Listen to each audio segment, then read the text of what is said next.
Ahora sí. Bueno, ofrezco disculpas porque como les parece que, bueno, cosa rara, siempre los sistemas no son perfectos.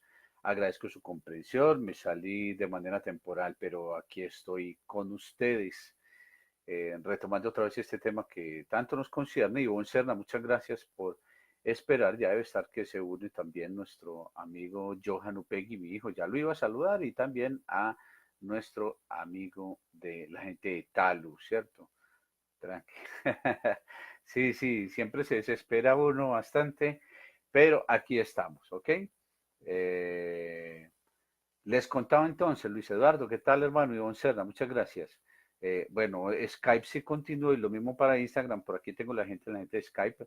Me demoro un poco más para poder concertar entonces lo que les iba diciendo. Mire, en 1996 resulta un teórico bien interesante llamado Kaplan y establece una teoría bien interesante llamada la teoría del autorrechazo respecto al consumo de drogas. Ah, ¿cómo así, vea? Dice, vea, todo proceso de consumo es una conducta desviada que está apoyada básicamente en el epicentro de algo llamado autoestima. Y yo creo que, bueno, de todas las teorías y de lo que uno tiene la suerte de leer por ahí, yo creo que la columna vertebral de todas las actuaciones negativas del individuo tiene que ver con la autoestima, porque uno con algún nivel de racionalidad, uno busca protegerse de aquellas cosas que le hacen daño, el trabajo, el amor, hay gente que le hace daño a uno, y eso incluye también el consumo de drogas. Entonces no somos ajenos a poder establecer unas relaciones, eh, eh, ¿cómo se llama?, sanas con todo aquello que nos rodea. Y precisamente Kaplan nos habla de eso y nos dice, vea, esta teoría del autorrechazo tiene que ver con la autoestima como factor ponderante y como columna vertebral. Entonces dice claramente Kaplan que el consumo de drogas ingresa como una forma eh, de, ¿cómo se llama? De recompensa. De recompensa. A ver si voy a ver aquí, voy a tratar de traducir estos saludos. Necesito que me manden los datos a todos aquellos chicos que están en Bolivia para poderlos agregar. Aquí estoy con este portátil tratando de hacerle llegar, por supuesto, eh, todos los datos de enlace a partir de nuestra página. ¿Listo? Vamos a tratar de establecer conexión acá con ellos y vamos mirando de qué manera podemos conectarnos a través de la internet porque tienen algunas dificultades. Lo tienen que hacer a través de Skype en video grupal. Ahí está, pues. Entonces, nos relacionamos con esta teoría del autorrechazo y cómo la gente empieza a establecer es una relación de recompensa con el consumo de sustancias psicoactivas porque se siente con eh, poca valoración. Entonces, esa percepción negativa entra y hace fiestas con el individuo y le dice, vea, usted ya tiene un problema serio de construcción de su identidad, tiene un serio problema de autoestima. Entonces, ¿qué podemos hacer? Venga mejor, yo le doy tres cosas que son fundamentales en el asunto del consumo de drogas. Primero, le doy la posibilidad de escabullirse de sus propias realidades. Segundo, le doy una identidad sólida porque lo que usted está haciendo no todo el mundo lo hace y esto es de berracos y con esto usted se siente reforzado. Y tercero, le voy a regalar otra cosa bien particular que se llama placer. Entonces, si usted tiene esas tres posibilidades, lo más probable es que usted termine inmerso en un asunto, en una conducta de consumo de drogas bastante progresiva y sobre todo letal. Entonces, todo eso tiene que ver con, como lo dice Kaplan, mire, el mundo, el individuo en la actualidad está viviendo una, mire, lo voy a citar textualmente a Kaplan, una continua serie de experiencias sociales desfavorables. ¿Ves? La identidad, el control de los impulsos, la necesidad de autorrecompensa, el imaginario social de la vida fácil. ¿Ves? Todo esto está haciendo que la gente tenga experiencias sociales desfavorables. ¿Y eso qué va a producir? Otro de los términos muy utilizados por Freud en ese libro El amor orto también elaborado llamado el malestar psicológico. Entonces, ¿qué es lo que pasa? Que uno siempre se mantiene mal decaído y la droga y entra y hace fiestas, entonces, ¿qué es lo que hace? Afecta su autoestima y el individuo de manera progresiva va a buscar evadirse, deshacerse, alejarse de todas esas instancias que son fuente de origen de su malestar. En este caso, ¿quién? La familia, las personas que le crean un reto, los actores positivos, la autoridad misma le crea algún tipo de inestabilidad y busca alternativas, pseudo alternativas que le van a ayudar a recuperar su autoestima, ¿cierto? Entonces, ¿qué es lo que pasa? Que ya él queda ¿cómo se llama?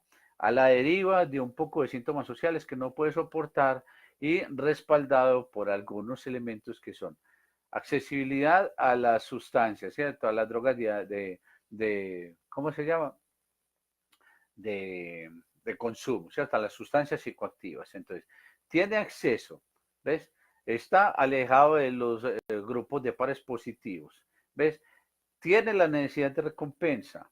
Y por último, es admitido por una serie de individuos que le brindan algún tipo de apoyo y de valoración porque asume los mismos comportamientos convencionales que son negativos. Entonces, ahí está la sal del cuento en esta explicación que nos hace nuestro teórico, se llama Kaplan, con doble.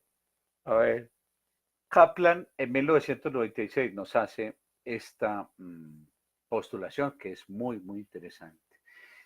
Ya llega para allá en 1977 y se establecen otras teorías, ellos son fundamentadores, dice que hay una construcción cognitiva aprendida, ¿cierto? ¿Qué es lo que pasa con lo que se adquiere, con el afecto y con el aprendizaje, ¿cierto? Lo que yo adquiero, lo que aprendí, lo que quiero. Adquiero, quiero y aprendo. Esas tres relaciones, ¿ves?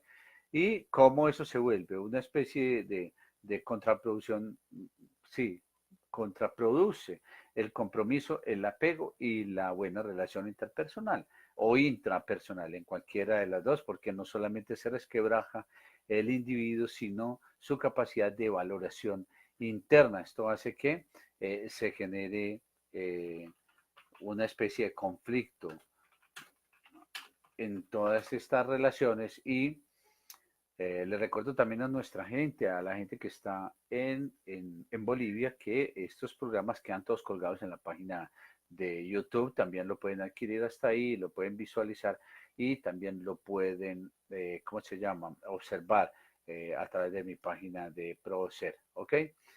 Ahí está. Entonces nos dice, la teoría de la conducta problema, ¿cierto? Yesor y Yesor, me imagino que serían un par pues no sé, serán pareja o hermanos, ¿cierto?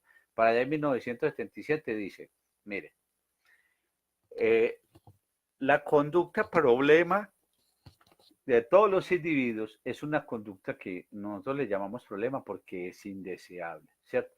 Porque es problematizadora, porque preocupa, algo llamado las normas convenidas contra el establecimiento social, ¿cierto? Entonces, ¿qué es lo que pasa? Que eso lleva a una respuesta social, es decir, el adicto tiene algún nivel de rechazo, de reprobación social, inclusive de encarcelamiento, deterioro, hasta de muerte, si se quiere, por todas las consecuencias que se asumen a la par con el consumo, ¿ves? Entonces, la autoridad y algunos elementos de tipo social establecen sistemas de regulación para ellos. El consumo de drogas es una conducta que siempre va a suponer rechazo de las normas sociales y esto se debe a tres sistemas, nos lo explica Yesor y Yesor. Y ya.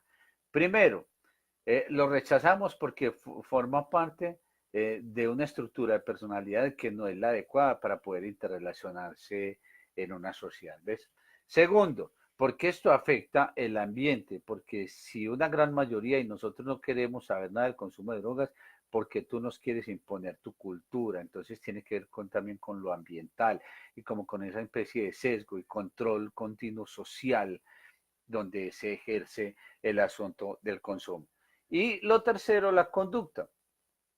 Entonces, la personalidad, el ambiente y la conducta son elementos que siempre van a estar interrelacionados entre sí, según nos dice Yesor y Yesor. Y las variables, para bien o para mal, siempre van a tener una gran relevancia. Es decir, el individuo que hace las cosas bien es acogido y el que hace las cosas mal, el rechazado. Entonces, esas mismas características demográficas en ese proceso de socialización conllevan a unas autorregulaciones. Entonces el individuo se autorregula como individuo, las familias se autorregulan en relación a las personas que consumen, las comunidades se autorregulan y obviamente la sociedad. Entonces es una conducta problema. Obviamente no busca solamente interpretar el consumidor como si fuera una especie de víctima del proceso. No, seguramente lo que hay son muchos factores causales, pero jamás victimizantes, excepción hecha de ese par de antecedentes que siempre les he citado, que refieren al consumo por engaño o con malicia, con maldad y con desconocimiento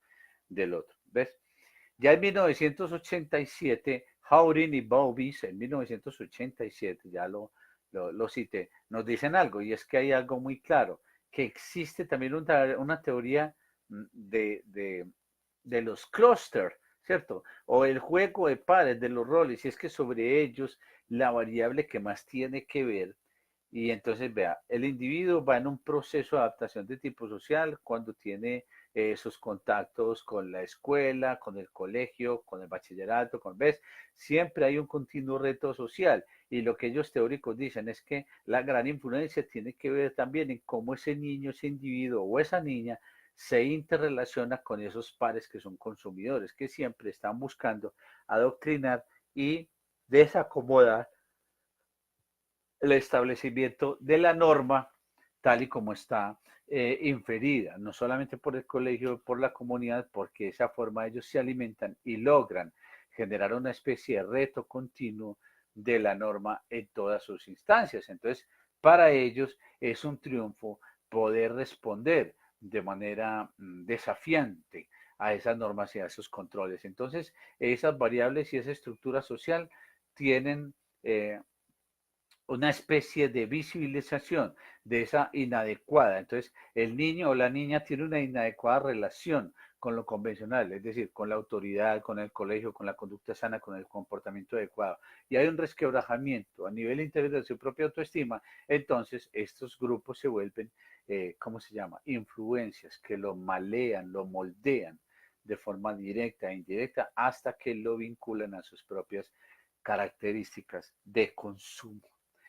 Hay una especie de bloque donde nos habla de la relación del consumo de drogas y nos dice que hay un modelo teórico aplicado en este estudio y lo conocemos. Dice, eh, no podemos y queremos hacer un lado esa mención de factores biológicos, porque es que el consumo de drogas entre adolescentes y jóvenes obviamente está enfocado y esas investigaciones sobre jóvenes y niños que obviamente no están en unas fases extremas del consumo. Entonces puede que la profundización de este marco y de este modelo teórico también carezca algunos elementos de profundización, seguramente en aquellos esquemas de cuadros epidemiológicos que estén más afectados a nivel social y con individuos o colectivos que tengan obviamente mayores dificultades respecto al consumo porque ya dejaron de ser no solamente consumidores, sino consumos problemáticos y ya absolutamente tóxicos. Entonces ellos hacen la salvedad y dicen, obviamente estamos hablando de jóvenes que están en etapas de conocimiento, de abuso y adicción. ¿Ok? Entonces dice, hay unos modelos macrosociales que también hay que revisar porque no necesariamente la caracterización de o esa especie de juicio de valor que se emite respecto a ciudades, a países, a grupos sociales elitistas que practican narcotráfico y la venta y el porte de estupefacientes. Entonces hay que aislar esos conceptos porque al fin y al cabo para ellos es un negocio. Para nosotros que investigamos el tema de las adicciones sí es un problema. Por todo lo que tenemos que intervenir y a lo que nos vemos abocados en todo este proceso. Vamos a ver si aquí logramos establecer, vamos a ver, taque y lo invitamos por aquí, Lady Janine, aquí está, listo. Un saludo para ustedes, Muchas gracias y vamos a enviar este dato aquí. Listo. A toda la gente, están en Oruro, en La Paz, en la, ¿cómo? En la Explanada. También los quiero saludar a Lady Verónica Serna, Ivonne Serna, Luis Eduardo Betancourt y a Johan Upegui, que también están por este lado. Enseguida continúo saludando a más de nuestra gente. Entonces dice, vea, eh, los factores de riesgo para el consumo de drogas están agrupados en, ellos básicamente lo dividen en 5 ejes. Vea, el medio social, es decir, cuál es el desorden social que hay con las comunidades, con los entornos, ¿cierto? Porque no hay un control no solamente parental de padres, hijos, hermanos, docentes, sino que también hay una falta de presencia del Estado que hace posible que ese mismo caos y esa anarquía esté permeada por todos estos procesos de consumo como parte de esos tiquetes de salida, toda esta problemática. Hay también conceptos de socialización inadecuada porque no hay unas claras lecturas de la función del rol, es decir, hasta dónde llego yo, qué tipo de control hago con mis hijos, con mis familias, con mis amigos, etcétera, etcétera, ¿ves? Lo segundo es la vinculación social. ¿Qué pasa con las familias, con los compañeros, con los amigos, los pares, en ese juego de roles y con la escuela? ¿Ves? Ahí hay un desorden tremendo. El tercero tiene que ver con el aprendizaje social, es decir, que observa el individuo, dónde está, cómo le estamos ayudando a discernir todo este conflicto de relación de crisis de identidad para poder entender qué es lo bueno y qué es lo malo. ¿Ves? La oportunidad que tanto estamos llevando a esos individuos a unos procesos de formación positiva que les permita estar por encima de estas conductas inadecuadas para poder fortalecerse en términos de estudio, oportunidades laborales, de oportunidades de crecimiento y de desarrollo individual, personal y familiar. Lo cuarto es esa especie de reto continuo a las normas sociales, hasta donde nosotros estamos naturalizando el consumo, naturalizando la conducta negativa de nuestros jóvenes y a nuestros niños. Y por último, qué tipo de refuerzo estamos dando, qué muestra la publicidad, qué, o sea, dónde está el asunto del control, qué pasa con la Internet, hacia dónde están virando nuestros chicos en términos de los refuerzos positivos. ¿Ves? Y evalúa también otra cuarta parte y es qué sucede con esa parte intrapsíquica del individuo, cómo está en términos de hay 5 palabras claves que lo cita esta parte intrapsíquica y es habilidades sociales, habilidades personales, habilidades educativas, ¿ves? Talentos, temperamentos, carácter, ¿ves? Cómo está en esa habilidad para también tener esa capacidad confrontativa a la hora de someterse a todo ese estrés del proceso de adaptación de tipo social. ¿Ves? La eficacia que tiene en el cumplimiento de sus labores, la autoestima, cómo se está ubicando de manera espacial, temporal, personal, individual y su identidad. Y por último, esa especie de estrés, ese desosiego que sucede con todo lo que pasa en el entorno y cómo lo está enfrentando. Y por último, el cambio del conocimiento, ¿ves? ¿Cuál es la actitud y el comportamiento que está teniendo y qué valores y creencias estamos creando como antecedente, como sistema de protección que permitan determinar a ese niño o a ese joven o a esa niña que las consecuencias, las intenciones de la conducta pueden ser positivas y negativas y por última instancia, este individuo tiene que fijarse de manera muy clara en las consecuencias de su comportamiento. ¿Ves? Ahí está, cómo vamos desarrollando todo este proceso y nos dice también sobre toda esta gente que nos está comentando. Sí, es cierto lo que nos dice por aquí. Caterine nos dice desde Bolivia, tiene que ver mucho los métodos de crianza. Los hogares están descuidando mucho a sus hijos. Es cierto, Caterine. Un saludo para ti en La Paz, Bolivia. Muchas gracias por estar en este momento con nosotros y tiene todo que ver y la forma en cómo logramos generar esa especie de procesos de adaptación y de respuesta de tipo social que pasa obviamente por las relaciones parentales y los padres. Juan José Betancur Vivares, ¿cómo estás, Juan José? Hola, buenas noches, gracias por enseñarnos para aprender más. Y por aquí tenemos también a Angie Carolina Ruiz. A ver, voy a tener que hacer esto por aquí para poder ver la pestaña. Ahora sí, Angie Carolina, un abrazo para ti, muchas gracias. Ahí estamos pues debatiendo sobre este tema, sobre qué dice la ciencia respecto al consumo de sustancias psicoactivas y continuamos con este proceso. Entonces dice, hay tres grupos de influencia que, bueno, los expertos los llaman triádica, o sea, tiene que, depende de estos tres y no se salen de ahí. Y dice, vea, los individuos consumen drogas por tres tipos de influencias. Mire, dice, influencia cultural y ambiental, ¿ves? Ya lo vamos a explicar, ¿cierto? El conocimiento, valores que influencian las actitudes, influencias del contexto o la situación social, donde se desarrolla, es decir, cómo estamos respecto a ese aprendizaje social. Y obviamente esas, ¿cómo se llama? Esas creencias normativas, ¿ves? A quién debo respetar y a quién no. Y por último, esas influencias intrapersonales, esa capacidad de determinación y de ser capaz de decir sí o no ante el consumo a partir no solamente del criterio, sino de las habilidades sociales que yo he terminado por desarrollar y por construir para poder que esto me lleve a una, lo llaman autoeficacia, ¿ves?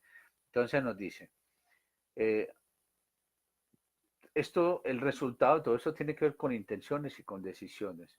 Y cómo hacemos para poder desarrollar estos elementos intermedios. Y dice, vea, el individuo se desarrolla en un ambiente, ¿ves? Y empieza a extraerlo. Él se vuelve un pulpo, aprende y lo convierte como parte de sus rasgos de personalidad. ¿Ves? Entonces, uno a partir de la observación cuando está niño, cuando está joven, cuando está en esa adolescencia, en la pubertad, es observador y empieza a hacer esos, a hacer, ¿cómo se llama? Aprehendidos en esa especie de cultura y de ambiente y entorno social, ecológico-social que sucede. Las condiciones personales, cuál es el sistema de creencias que le permite al niño entender qué es lo que pasa con su salud respecto al consumo. De allí que mi teoría siempre diga, mire, no hay mejor forma de crear una estructura de prevención que con los mismos niños y cómo lo desarrollamos con ellos. Jimena Mezquita, ¿cómo estás? Ani Carolina Ruiz y a Erika Cárdenas. Un abrazo, Erika, por aquí, explicando todo este tema de las teorías respecto al consumo. Buenas noches, Carlos, qué buen tema y qué gran responsabilidad para el entorno, es cierto, Angie Carolina, para Erika Cárdenas, también llegó Ximena Amezquita. Un abrazo para ti y para todos ustedes los que se van uniendo. A nuestra gente también de Perú, ellos están en el Puno, está, bueno, dice Lili 33, me imagino que debe ser Liliana. Enseguida te saludo cuando me regales tu nombre de forma más extensa. Entonces dice, eh, los rasgos básicos de la personalidad, ¿ves? Entonces dice, un individuo se hace más vulnerable al consumo de drogas cuando tiene algunos referentes, como por ejemplo, vea, cita de manera precisa 5. Cuando yo tengo una capacidad de control personal, cuando tengo herramientas, entonces uno dice, bueno, ¿y por qué si yo crecí en un entorno de bastantes consumidores o donde la naturaleza del consumo era algo como parte del paisaje, por qué no todos mis hijos o por qué no todos mis padres o por qué no todo el barrio consume? Seguramente porque hay gente que adquiere y desarrolla algunos niveles más eficaces de control personal y entiende que esa actitud no está bien en razón a todo el daño que también termina viendo, es cómo se hace ese tú a tú. Eh, Porque también hay individuos que van adquiriendo con el paso del tiempo mayores controles emocionales. Ustedes saben que este tema del control emocional y el control de los impulsos y esa, bueno, esa necesidad desbocada que tienen nuestros jóvenes de querer vivir todo antes de los 18, como si fuera una especie de competencia, es algo que pues además de crítico es muy delicado por todos esos enrolamientos negativos de tipo social en los que resultan. Hay otro que también refiere el estudio y es que los individuos que consumen drogas tienen muy poca capacidad de introversión y muy alta capacidad de extraversión, ¿ves? O sea, necesitan el consumo como una forma de manifestar conductas o proyecciones o alter egos de su propia personalidad que de manera normal no adquieren. Entonces esa es una forma también de expresar algunos elementos de insatisfacción o de rabia o de frustración que no lo hacen en la conducta normal porque o no tienen a dónde o no saben cómo. Lo otro tiene que ver con esa misma capacidad de sociabilidad. Si yo me cuido y me protejo, pues yo desde niño voy a empezar a adquirir y a vincularme con chicos y chicas que son sanos, que tienen unas relaciones un poco más formales o por lo menos más ajustadas a la norma. Y dice también que hay también ciertos niveles de inteligencia, como las sociedades despiertan una especie de inteligencias muy perversas, y es que se vuelven los jóvenes, las personas se vuelven tremendos. Por ejemplo, en las grandes mafias del mundo es gente muy inteligente, pero que todo lo utiliza para la obtención del dinero fácil y qué bueno que toda esa capacidad la volcaran para construir mejores sociedades. Yo creo que estaríamos en unos niveles más avanzados de esta misma sociedad.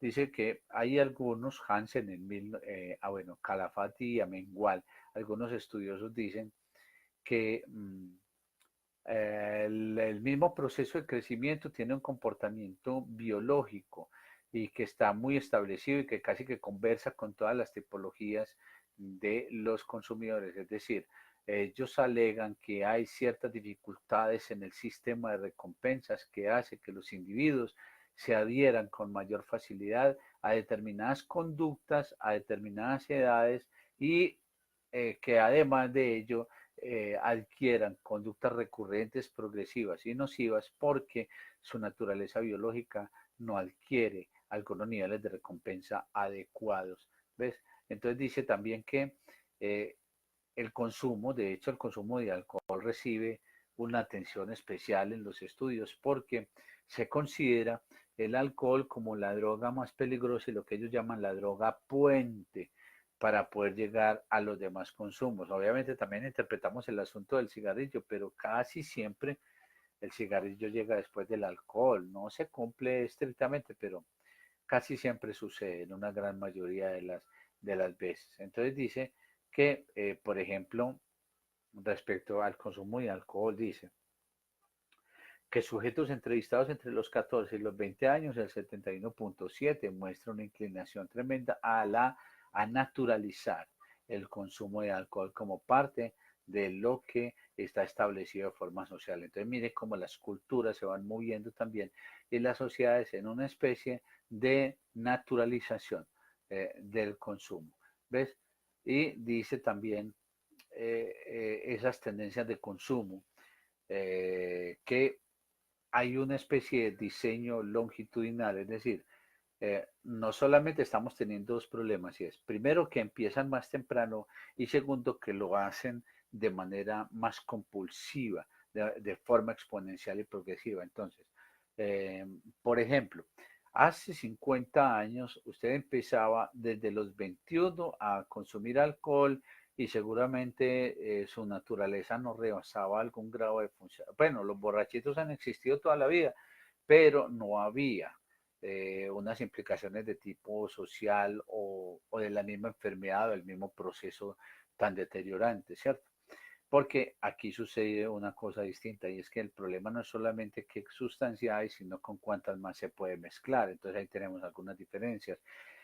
Hace 30 años la relación del consumo era un poco más tardío, ya se empezaba desde los 15, 16, 18 y actualmente la edad de consumo está bajando, o sea que hay una precocidad elevada. Entonces no solamente estamos teniendo chicos y chicas que comienzan a sus 12, 13 años el consumo de alcohol, por lo menos lo vamos a relacionar, sino que se extiende, llegan a sus 25, 30 años con una especie de, ¿cómo se llama? De deterioro más progresivo, no solamente respecto al alcohol, sino también a las drogas con las que terminan mezclando las demás sustancias. Entonces, mire los estudios. Aquí dice de 15 a 25 años. Entonces, decía, el cuadro comparativo mundial, estos son algunos elementos buscados de la misma OMS, porque obviamente pues, yo no voy a llegar a especular con datos, ni más faltaba. Dice, en 1991 los indicadores Miren, los indicadores hablaban de que habían un porcentaje de muestras en cada año de estudio, el estudio de campo, dice hombre, mujer. Sí, imaginen qué tan tremendo. Habían alrededor de 127 hombres, 123 mujeres en un estudio de 1000. Hoy el indicador está muy alto, dice que ya estamos sobre 708 hombres y 650 mujeres. ¿Ves? Entonces eso está creciendo en un 500-600%. Ahí eso nos indica la forma en cómo la naturaleza del consumo está ofreciendo unas variables que cada vez se vuelven mucho más difíciles de controlar. Y miren, por ejemplo, dice que en 1991 existían el 50.3% de los jóvenes no consumían ningún tipo de sustancia. ¿Ves? El 24.7% moderados y el 2.5% eran excesivos en el 98, ¿cierto? Y a 2017, que es el último año del estudio, nos dice, el 13.7 son abstemios, ya cambió la cosa, el 50.3, ¿ves? Y ahora nos dice que el 33.6 son moderados y que el 23.9 ya reconocen tener un problema excesivo del consumo. Entonces, ¿a qué nos estamos enfrentando con este proceso?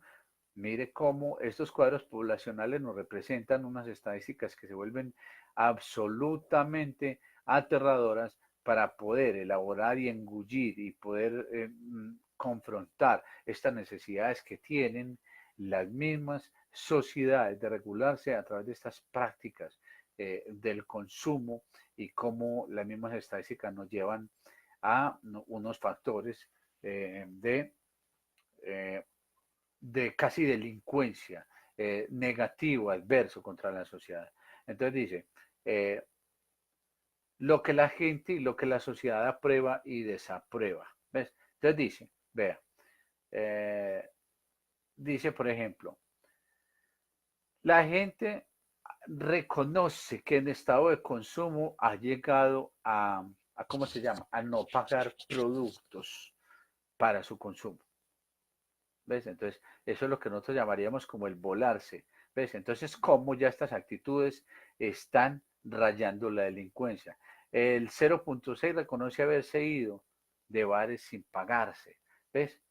Entonces, mire qué tan delicado. El 0.5 dice que se han quedado en la calle porque se les acabó el dinero y no han tenido a dónde amanecer.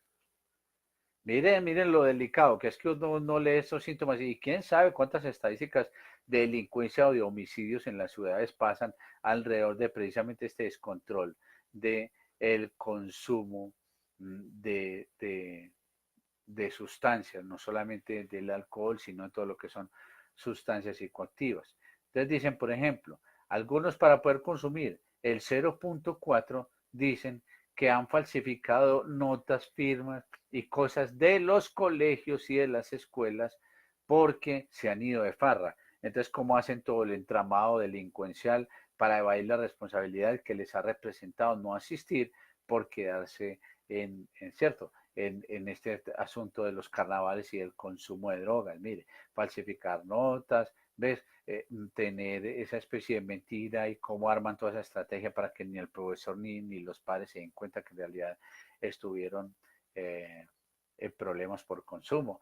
Hay algunas cosas que inclusive el 0.3 dice que se ha sentido alta curiosidad de poder probar una segunda, el 0.4 han probado una segunda sustancia psicoactiva, no solamente aquella que es de impacto, cualesquiera que sea, sino cómo también se han alejado hacia una segunda. El 0.5 reconoce haber tenido relaciones sexuales o acercamientos sexuales en estado de alcohol, pero ojo, no solamente heterosexual, ojo, pilas que mire cómo la variedad y cómo esto se va poniendo, cómo se ramifica en una especie de situaciones bastante delicadas y una de las peores estadísticas es que el 1.4 ha pensado en estados supremos de embriaguez el suicidio.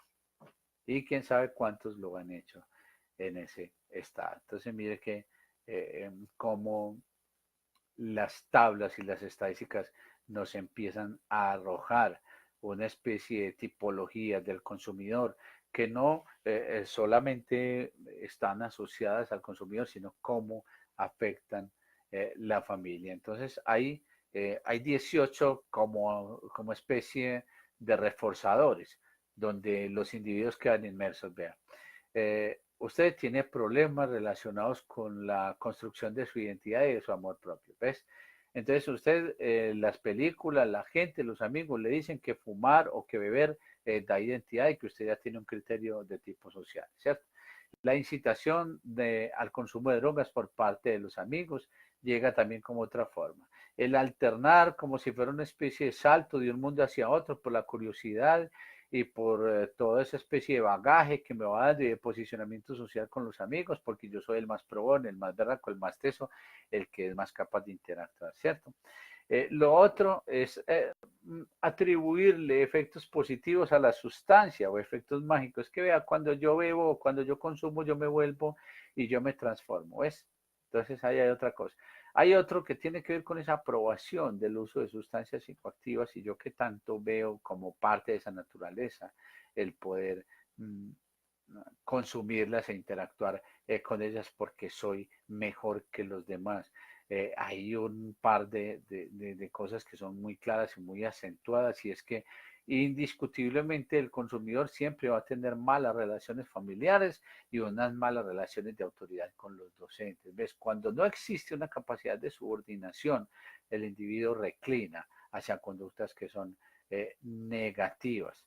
Entonces, no hay un rendimiento académico, no hay una subordinación, no hay un sentido de la norma a nivel intrafamiliar y dice que eh, termina inmerso en las drogas ilícitas como parte de su juego de rol social. Y por último, porque si las prueba es más hombre o es más mujer. Entonces hay un reforzamiento que ya pasa por el asunto de género y de identidad y de estructuración. Ahí es muy difícil poder llevar a cabo una especie de combate distinto a todo lo que tenga que ver con el refuerzo, con esa especie de valores, de esa censura que se tiene que hacer hacia las acciones reprochables con los niños, pero los hogares tienen que ser los primeros, los pioneros en este asunto de poder ser unos reguladores de las conductas sociales adecuadas, porque si usted le dice al niño, no me diga mentiras, pero cuando llega al cobrar le dice, dígale que yo no estoy, ahí tiramos el doble mensaje, ¿ves? Si usted le dice al niño, hágame el favor y entre temprano, pero usted se pierde los fines de semana porque como usted es el adulto, usted sí puede fardear. Entonces, ¿qué mensaje estamos tirando? Acuérdense que todo esto tiene que ver con lo aprendido, con el ejemplo. Saludamos también a John Ferney Rodríguez. ¿Qué tal, hermano? ¿Cómo estás? Y para Manny, a Nancy Hurtado Zuluaga, la gente de Operación de Barrio de Empresas Varias y Fundación Universidad de Antioquia. Para todos ustedes, un abrazo bien especial. Entonces, ahí ya tenemos cómo se superdimensiona el estado social, el efecto negativo, la aprobación del consumo y cómo vamos haciendo como una especie de medición específica de esas malas relaciones con los amigos, de esas experiencias, de las sustancias, esa aprobación y esa familiaridad que hay entre las mismas. Y ahí es muy difícil que podamos, ¿cómo se llama? Efectuar un combate claro y preciso, no sin antes establecer esas líneas parentales que nos permitan relacionarnos de manera más objetiva con los hijos. Ahí está pues, en esta última entrega, tercera ya de todo lo que tiene que ver con esta explicación y cómo los grandes teóricos nos hicieron una exposición a través de este humilde servidor de todas las teorías que nos está llevando a considerar este problema de sustancias psicoactivas como un problema sistemático que arranca desde la misma casa y cómo los mismos padres y los mismos grupos familiares se vuelven en precipitadores para que todo lo que sucede, esa especie de selva de cemento que hay afuera, haga fiestas con nuestros chicos. Yo los invito a reflexionar de manera muy clara en todo lo que sucede alrededor de nuestras familias y por supuesto saber que acá no solamente tienen este programa todos los martes a las 7 de la noche, sino también este servidor. En el momento en que necesiten una orientación, por favor, contáctenme. Con mucho gusto a través de Facebook, de mis redes sociales, estoy en disposición de poder extender esa ayuda y ese valor para todos ustedes en este programa que se llama Es Mejor Prevenir.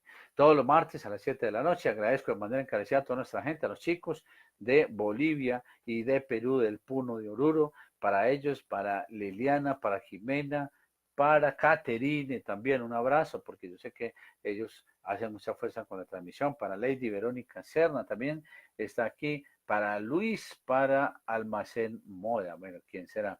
Un abrazo. Y para acá tenemos a Juan José Betancur, Andy Carolina, Jimena Mezquita, Erika Cárdenas, John Ferney, María Nancy Hurtado, Johan también para vos un saludo bien especial, Ivonne Serna, un abrazo y muchas gracias a todos ustedes. Desearles una feliz noche y recordarles que nuestras citas son todos los martes a las 7 de la noche y también invitarlos para, a ver, aquí les voy a dejar, espérenme, yo voy a hacer algo aquí porque de esta manera les puedo dejar todos los datos. Mire, para el próximo domingo contarles que vamos a tener una gran reunión especial y celebración para nuestro Día de Madres. Entonces les dejo aquí la dirección para que me conecten porque el próximo domingo va a haber una especial de Día de Madres y me pueden contactar ahí agreguen las emisoras y vamos a estar como siempre transmitiendo. Les voy a hacer un regalo bien especial el próximo domingo y es que a los que me escriban ese día y me dejen su dirección de correo,